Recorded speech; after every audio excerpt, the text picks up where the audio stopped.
Hi guys, welcome back to the channel. Welcome back.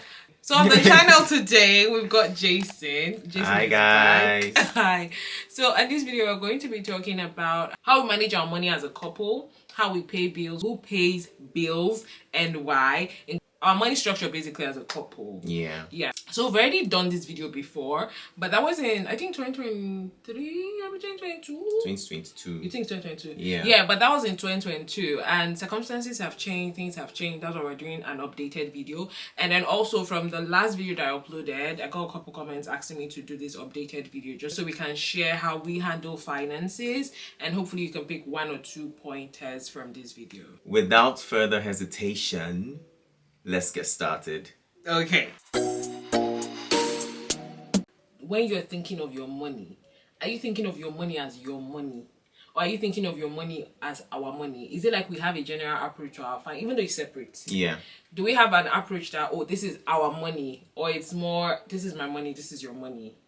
I think it's a more this is our money. This is our money approach. So even though we have we separate our finances on some level, which we're going to get into, yeah, we still have the whole approach of this is our money. This is something we're doing together regardless. So in the last video, at that time, we're still renting. Yeah. Yes. So I'll link the video up here. If you've not seen it, you probably should watch that first and then come here to give you context. Okay.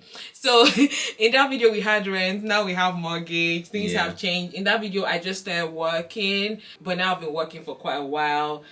Income has increased on both ends and a couple other things. So hello Mama Alpha. I'm fine though. Good morning. It's me.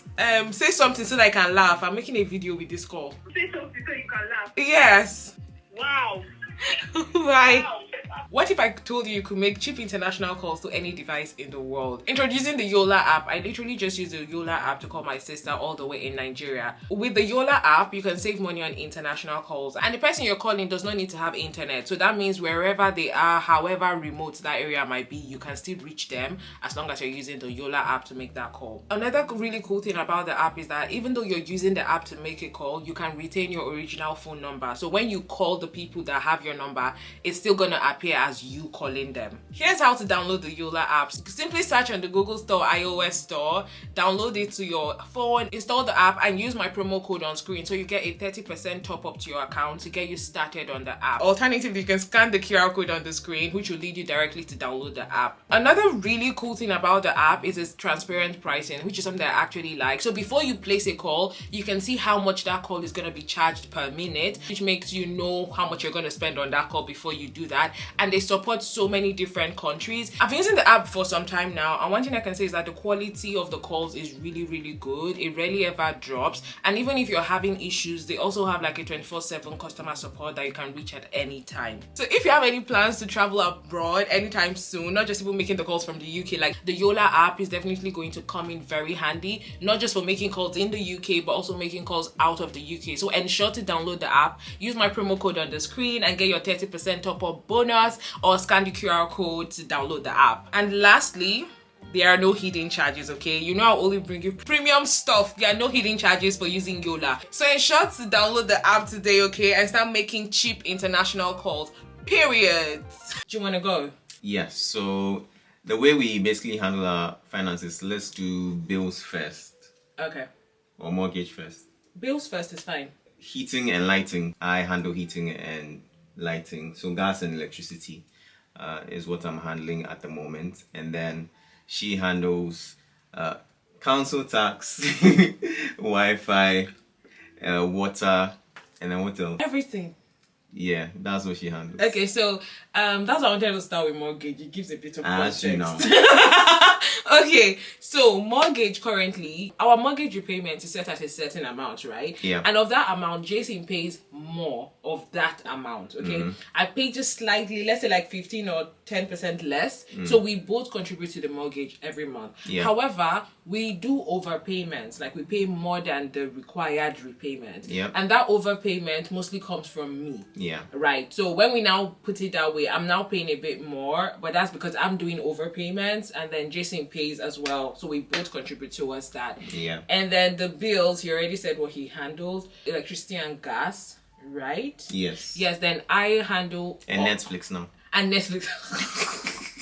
And I handle all other bills, okay? And also now, because we have a mortgage, we have like new expenses that have come on board. So there's building and content insurance. I also like pay for that. And then now we have life insurance. So he pays, you'll be paying your own life insurance. Yes. And I'm paying my own life insurance separately. So that's kind of how we do that.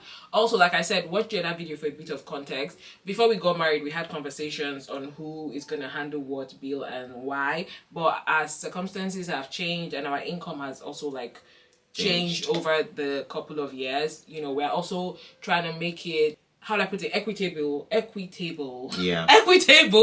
because like essentially at the heart of it, we're a team, so everybody's just pulling their weight to ensure that we're better off financially. And I think we did the insurance separate because basically it will be cheaper because of certain circumstances, it will be cheaper for us to do it separately rather than go with the same provider and then do it joint. So that's the reason we did it separately. Yeah, so his own quote was cheaper with a separate provider than me. It was a different provider that we had a cheaper quote on, so we had to separate our life insurance.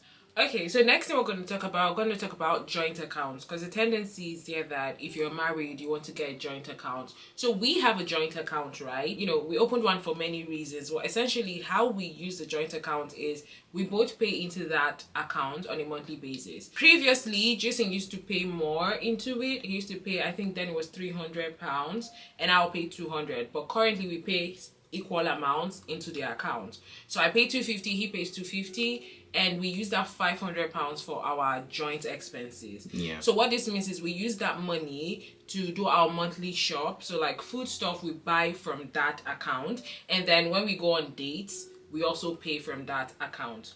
So like on average, how much do we spend on feeding from that account? Like normal groceries, we usually spend like 130, 140 a month. That's our beginning of the month shopping.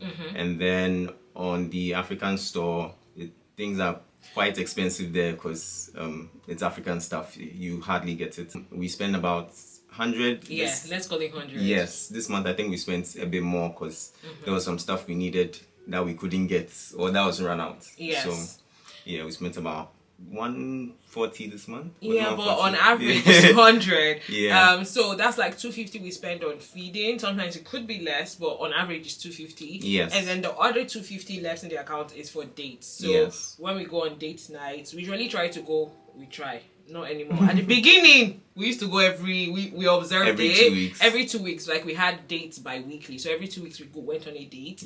But currently we've not been sticking to that. But like that's where we will pay for that. And then also if there's any like small things we need to buy, maybe milk runs out, you know, milk expires every 5 days. Milk, bread, eggs, all those kind of things we buy out of the account. And then sometimes we spend more than the account.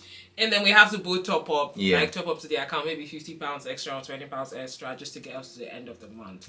So that's just what we use the joint account for. Which brings me down to the next thing, which is savings. How do we approach savings, okay? Right, so for savings, we discuss basically what savings we need. And then each of us looks at our income and then we see how much we can save towards that particular thing. So we have savings like travel savings, we have car savings, we have visa savings. We have different sort of savings, and then we contribute to it separately, and then when it's time to spend, we spend it together.